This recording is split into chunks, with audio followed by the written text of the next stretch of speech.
Now at 10 and streaming on crossroadstoday.com, a ceremony at Victoria's De Leon Plaza brings the community together to honor officers lost in the line of duty. A local small-town newspaper weathers new challenges in a digital age, why its survival could mean everything to the community. Plus, a mother faces unprecedented charges after police uncover a disturbing plot against a San Antonio school. We'll be talking about the heat, which will definitely be with us into the weekend and into next week because we have shifted gears. It's summertime in the Crossroads. We'll have all that coming up in a moment. And who will be tonight's Athlete of the Week? I'll tell you later on. You're watching 25 News now at 10. Good evening and thank you for joining us. I'm Shawna Currie. And I'm Brubaker. Two 11-year-old students are facing charges after a weapon scare at Cade Middle School in Victoria. Just before noon today, school staff alerted the sheriff's office about a possible weapon on campus. Deputies say the girls had made comments suggesting one of them had a weapon in her backpack. A full search turned up nothing, but both students were taken into custody and charged with making a false report to trigger an emergency response. They were taken to the Victoria County Juvenile Detention Center. A solemn tribute this morning at Victoria's De Leon Plaza as law enforcement, city leaders, and the community gathered to honor those lost in the line of duty. Mayor Dwayne Crocker and County Judge Ben Zeller shared emotional remarks reflecting on the courage and sacrifice of local officers. Then names of the fallen were read aloud by members of the Victoria Police Department and Victoria County Sheriff's Office, a moving reminder of the risk they take to keep us safe. Billy T. Catan Recovery Outreach is expanding its services to offer more local treatment options for substance abuse disorders. 25 News Now reporter Ray Mosley spoke with Chief Executive Officer Daniel Barrientos to learn more about it. The Billy T. Catan Recovery Outreach Center started construction on Hope Ranch in February of this year. When open, it'll be the only inpatient facility in the area to treat those with alcohol disorder, substance abuse, or a co-occurring issue. Typical treatment will be 30 to 45 days for each patient. It's a big addition to our community. It'll help people who are indigent that sometimes are not unable to find treatment because of the cost of treatment. The organization's leadership is hoping to get a grant of $1 million that will help provide the supports needed. The catch? They need to raise $2.7 million on their own to qualify. Having Hope Ranch here in Victoria is not only going to serve our county, but it also serve all the surrounding counties that are rural in our area. The funding will provide living quarters for those in need of additional treatment, along with supportive services, such as mothers being able to have their children with them while receiving intensive treatment. It's really important that we have these types of services because they're life-saving services. People who are suffering with addiction need help, and so to be able to have that in Victoria is a big step in the right direction. Ray Mosley, KVU TV, 25 News Now. Hope Ranch is scheduled to open its doors in April of next year. Once the heartbeat of local communities, newspapers now fight to stay alive in a digital world that is quickly leaving print behind. 25 News Now weekend anchor Amaya Norman spoke with Virginia Gilstrap at the Currie Record about how they're fighting to keep this local paper alive. In an age dominated by digital headline, it might come as a surprise that some of its strongest supporters in local journalism is in America's smallest towns.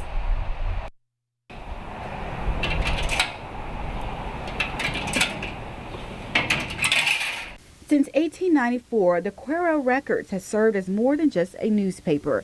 It's been a trusted voice, a living archive, and the town's storyteller. For generations, it has captured the heartbeat of Currie to birth announcements, high school sports, city council meetings, and church fundraisers. Newspapers are important because they're what they say the first draft of history. They record the good times of the community and the drama of the community. The stories might wind up being bigger in the 50s. The newspaper tells the story of the town. It's a living record of time. The aging pages, faded ink, and archive editions reflect decades of history. But even with such deep roots, staying alive in today's world isn't easy. It's a continuity of recorded history. And so, in my view, it's just a treasure. But also, it's really important for democracy. According to Northwest University, more than 130 print newspapers have shut down in rural areas over the past year. The digital shift has transformed the media landscape. As readers move online and printing costs continues to rise, small towns newspapers now fight to survive. Well, it's a shrinking market, since the 90s and the internet, the rise of social media and electronic media is the decline of print media. For many residents, especially older generation, the newspaper remains their main source of local news. They rely on it each week to stay informed about what's happening in their town. It helps them feel connected, engaged, and part of the community. Everything in the town ends up in that paper. We have a thing, it's called DeWitt Briefs. Without the newspaper, many say they would feel completely cut off from the world. If you want to know what's going on in the county, really, you need to take the paper. It's really, that's the basic of it all, Thankfully, Currie Records still keeps its doors open, but not without challenges. Well, once they're gone, they're gone. Haven't seen a legacy paper come back to life. And so these 100-year-old papers are doing their best to hang in there, but once they're gone, they're gone. The editor says it's crucial for the community to come together and support the paper by buying it regularly to help keep it alive. Amaya Norman, KAVU TV, 25 News Now. Well, if you want to enjoy some cooler temperatures, now might be the time to go outside. Yeah, that's right. Take a flashlight or two, let people know so the people don't run over you. But, that's the way it's going to be, Mac, for the next few months. Yeah, because we've shifted the gear into summertime, and here we're in mid-May. Then there's June, July, August, September. It's going to be a long summertime if we're starting this off now. A few high clouds drifting up from the southwest, only stormy weather near Dallas. But for us, it's heat and the humidity and a good strong sea breeze during the afternoon hours. We'll have more details on your forecast coming up in a moment. Mac, thank you. Senator John Cornyn's re-election campaign is launching a digital attack on his top rival, Texas Attorney General Ken Paxton. The campaign unveiled a website called crookedken.com, accusing Paxton of approving $7.1 million in grants to progressive organizations. Here's our viewer poll tonight. Do you think Attorney General Ken Paxton should be held accountable for approving these grants? Two options: yes, he should be held accountable, or no, the grants were appropriate. Overwhelmingly, and the number has gone up all night long. Now it's up to 81% of our voters saying yes, Paxton should be held accountable. To take part in our viewer poll, visit our website at crossroadstoday.com. A Houston area woman is demanding accountability after she was wrongly linked to a Colorado drug trafficking case. Stephen Goen explains how she made the shocking discovery. I had finished my master's degree in finance and I was sending out job applications. For Gabriella Olds, a routine job search last year revealed the unexpected. Someone suggested to me that I should Google myself to see what pops up, what prospective employers would see. What popped up was a video of this press conference from 2023 in which a Colorado district attorney was announcing indictments connected to a Mexican cartel. Olds was named as a defendant accused of selling fentanyl. How did you feel when you saw that? I felt like I was out of my body looking in. I've never been in trouble with the law before. I've never gotten a speeding ticket. I was just in complete shock. The thing is, Olds hadn't lived in Colorado for years. She and her family moved to the Houston area back in 2021. I couldn't go outside. I was scared I was going to be pulled over and arrested. What she was saying seems like it can't happen, right? So, what did happen? Her attorney, Ashley White, says they discovered that one of the cartel suspects was using a phone number that Olds previously had, but she hadn't used it since 2013, more than 10 years before she was indicted. They cut corners. They didn't do a thorough investigation, and they put Gabby's name and photo all over the media. In this case, White says authorities rushed to judgment, but with evidence, the charges were ultimately dismissed. If I didn't have the money to get an attorney, I'd probably have to turn myself in and I'd be in jail right now awaiting trial. There needs to be accountability. In a statement, the Adams County District Attorney's Office acknowledged that Olds did not have a criminal record. However, Olds says she has not received an apology or any form of restitution. New details about a Texas mother accused of helping her own son plan a terror attack at his school. San Antonio police say 33-year-old Ashley Pardo has been charged with aiding in the commission of terrorism after investigators uncovered a plot targeting Rhodes Middle School. At a press conference today, Police Chief William McManus said this case involved multiple agencies and led to a charge that's never been used before in Bexar County. Pardo and a juvenile are now both under arrest. There were some very disturbing things that were found inside the mother's house, that child's house, which also kind of was an indication to us that we needed to move very quickly. So. The police chief also said Pardo had already been on the radar with police, the school, and CPS all reaching out to her in the past. But he says she seemed dismissive and didn't take her son's behavior seriously. It's graduation season and students from around the crossroads are ready to put on their cap and gowns as they prepare. We continue to recognize the class of 2025. Today we congratulate Bella from Victoria West High School. The message says, "Congratulations, Bells. I'm so proud of you and all of your accomplishments. May God continue to bless you now and in the future. Love you always, Mom." Congratulations to Jillian. The message says Jillian is graduating from the University of Texas Medical Branch as an honors graduate. Congratulations to Lillian from Victoria East High School. The message says congratulations on all your accomplishments. So proud of you and cannot wait to see all your achievements in college following your music production arts career. Love, Mom, Joe, Brooklyn, Peyton, Micah, and Salem. Did I leave anybody out? No, I think so. Submit a photo and heartfelt message for your grad through June 13th. We'll feature our area grads on air and on social media. Go to our contest page at crossroadstoday.com. Click the entertainment tab, then select contest to submit and show your pride. The South Texas Strutters took the global stage by storm this spring at the Dance Worlds and Dance Summit in Orlando, Florida. The team's coach says the dancers worked all year to earn an invitation to the event, competing across the country and facing teams from around the world. They also had the chance to perform at Disney World. So we have been attending this competition for multiple years, and this was the first year that we have placed first, and two of our teams did it. Both of our tiny teams did it, Tiny Jazz, Tiny Lyrical, and then we also had several top five.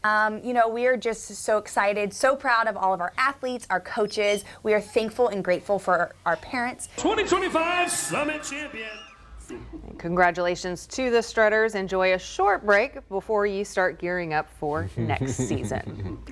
And remember to subscribe to our YouTube channel, Crossroads Today. Hit the like button and click the notification bell. A new airport promotion is raising eyebrows and questions about how public funds are being used. That's coming up on 25 News Now at 10. Also ahead, as millions prepare to fly, new warnings from Washington could impact your next trip.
A taxpayer-funded flight promotion at the Victoria Regional Airport is drawing scrutiny from some residents. Critics are questioning why the offer is only available to government employees and their spouses. 25 News Now weekend anchor Amaya Norman has more. Amaya?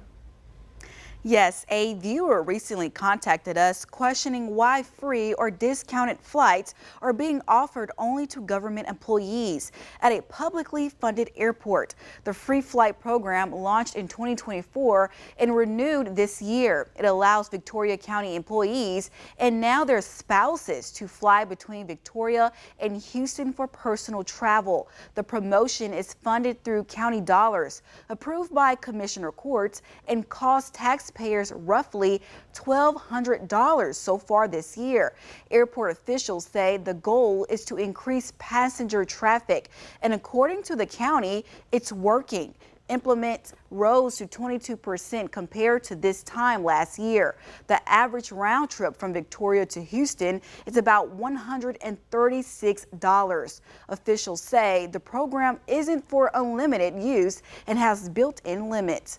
As of May 5th, the program now extends to employees and spouses of surrounding counties, the City of Victoria, and Citizens Medical Center.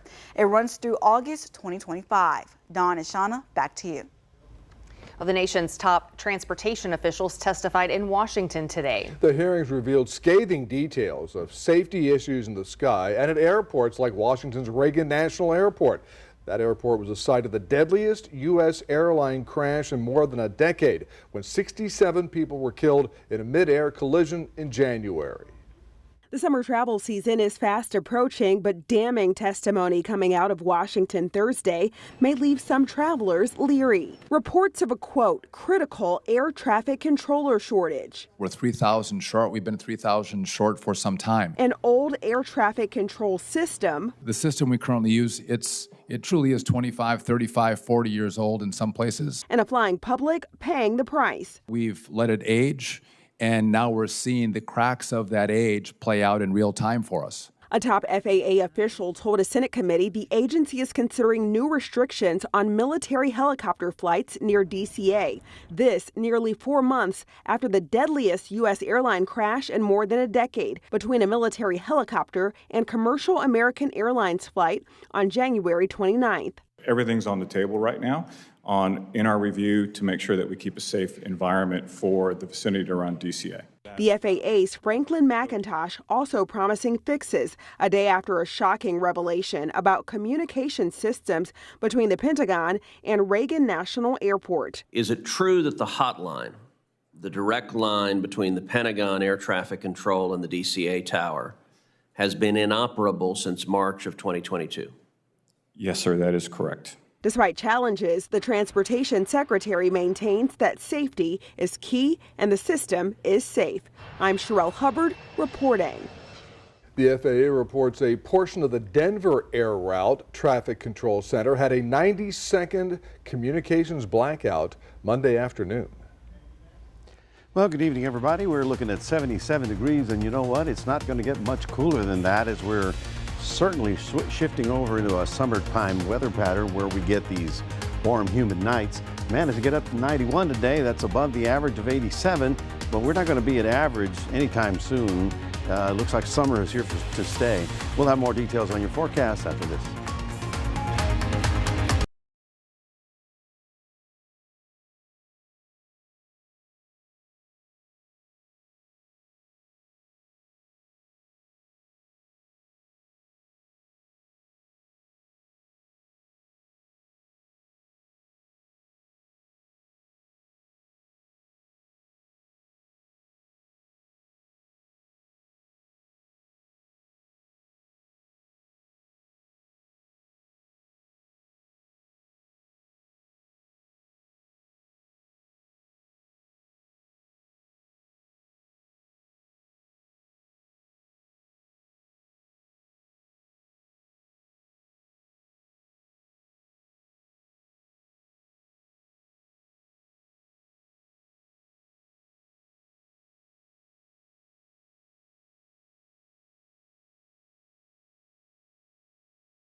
Other than the strong wind that we had this afternoon, you probably started feeling a little bit of humidity in the air, and it's going to be getting like that more and more as we head on into the weekend. We did have a few high clouds over the area, but nothing significant.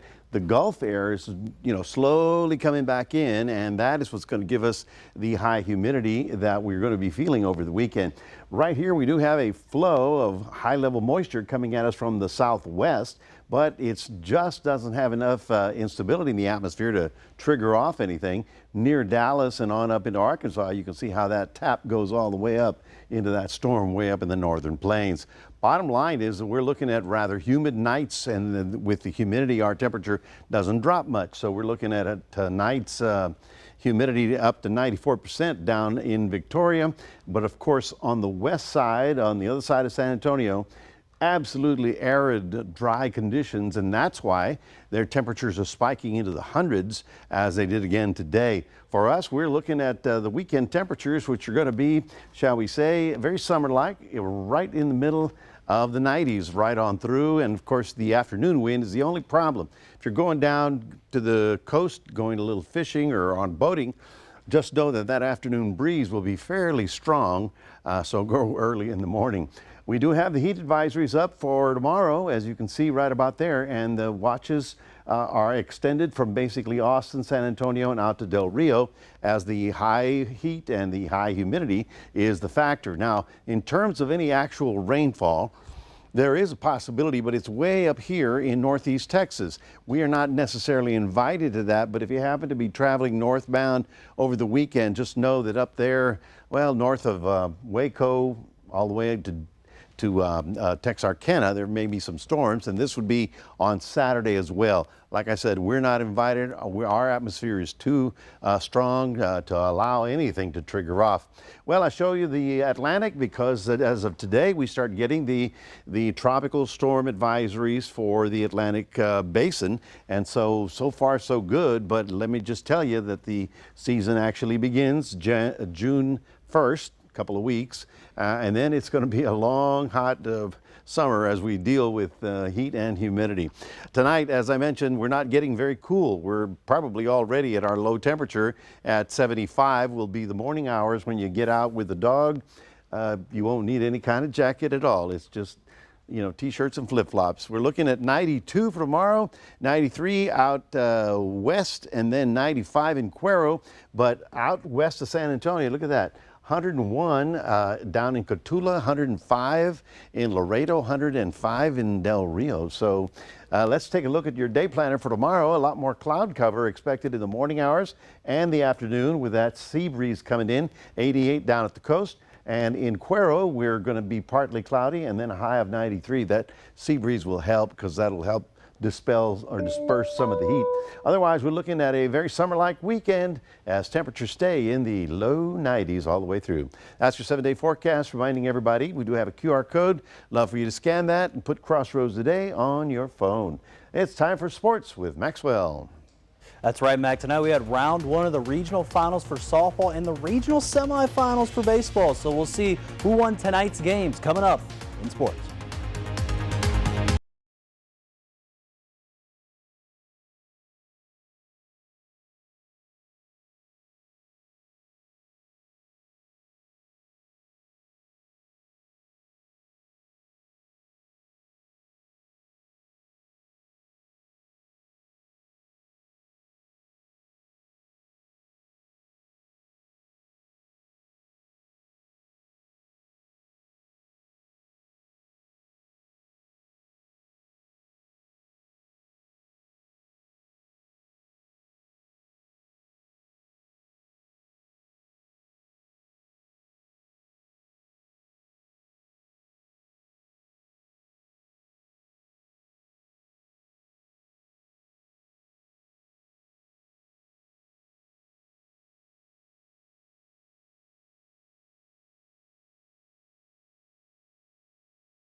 All right, Krause, so it's time to figure out who will be this week's Athlete of the Week. And we're going to hand it out to Victoria West tennis player there in McKenna Spencer. So here's more for this week's Athlete of the Week.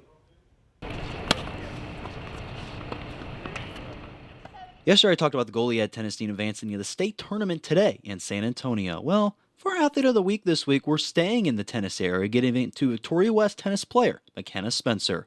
Spencer was with West and they were district champions and made her way to the regional tennis meet there in girls singles competition, where she did lose to the number 2 ranked player in her draw. Despite the tough loss in regionals, though, McKenna feels proud of her performance and being there with her teammates. I was so proud to be there with more teammates this year, and just everybody there was amazing. Everybody played so good, and just the environment there was just so welcoming. Now, even though McKenna has excelled in singles competition throughout her 4 years, she also enjoys playing doubles as well. She told me the difference between both styles. I'd say doubles is a lot more fun, but I do love singles a lot. I used to not. I used to hate it. But it has grown on me, and I really just being able to be by myself and think and just to talk to myself during the matches and just take it one step at a time. Spencer advanced to regionals in girls doubles competition during her sophomore year and then in mixed doubles in her junior year with her partner Anthony Garcia. Even with her success in doubles, head West tennis coach Crystal Blazak wanted to challenge McKenna going into her senior year. I did that, but I also look at when we transition into the spring season, I try to look at how I can get the most kids out and advance them from district. And so I think the best option and the best route this year was for her to go singles and then some of my other players to go doubles. Now, McKenna's tennis journey won't stop here in high school, as she will be playing at the collegiate level at Maryville College in Tennessee next year. Can't wait to see what she does at the next level, and congrats for being this week's Athlete of the Week.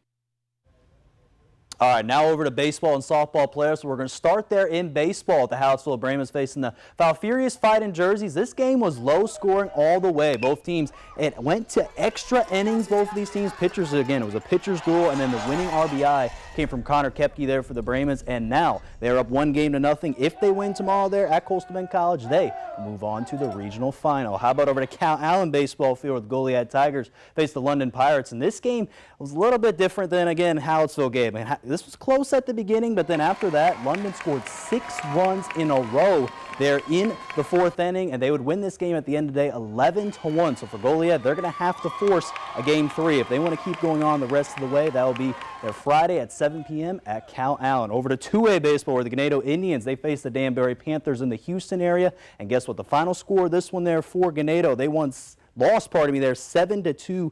Actually, no, check that. Had to fix that up. It's actually 7-2 Ganado. So again, to check out what the score. So it's 7-2 there. Ganado won that game. Again, they got some big plays from Kane Hayden. Callan Objowski got some big plays as well. So for Ganado fans, now you get to go in and see if you win Game 2 there tomorrow at 7 p.m. Now over to some softball action, where the Ganado Madians face the Latonia Bulldogs there. Columbus High School in Ganado, they took care of business. Won 10-0 in this game. They had an early lead, 3-0. They scored again 6 runs there going the rest of the way.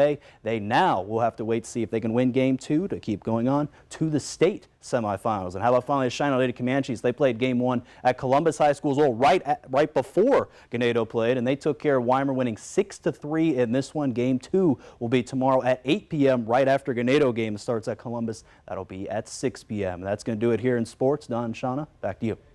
Max, thank you, and stay with us. Coming up on 25 News now at 10, we'll take a last look at your weather. Get your grill tongs ready. There's a saucy celebration coming up, and the smoky secrets behind it might just surprise you. We're on a hot streak that you can be part of. I'm just going to assume you're wearing this beautiful dress to celebrate our golden president's 100 days in office. No. You're not.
Cuteness caught on camera. A bobcat mom in South Texas just cannot resist the same unlikely spot to raise her young.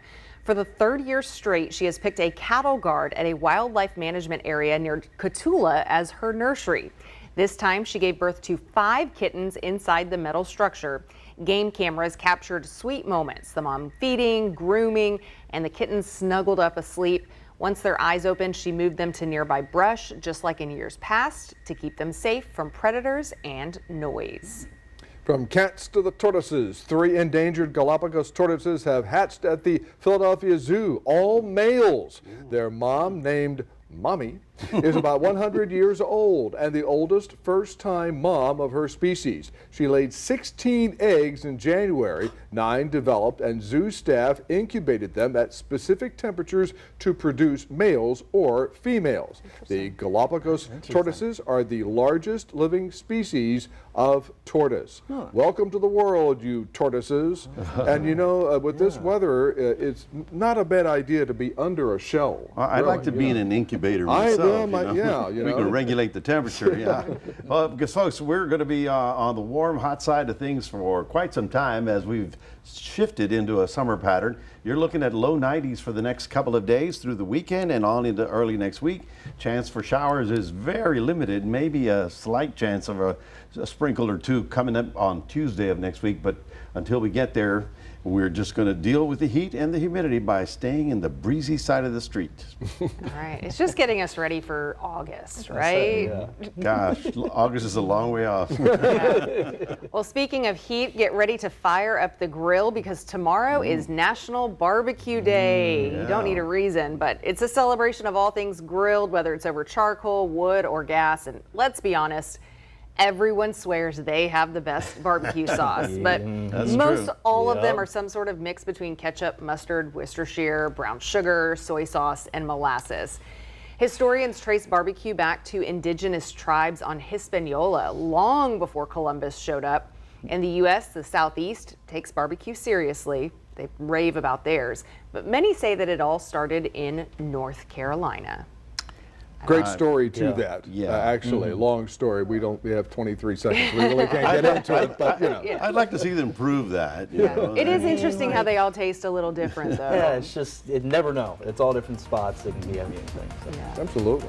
Thanks for joining us tonight. 25 News Now, sunrise at 5 a.m. Jimmy Kimmel Live starts now.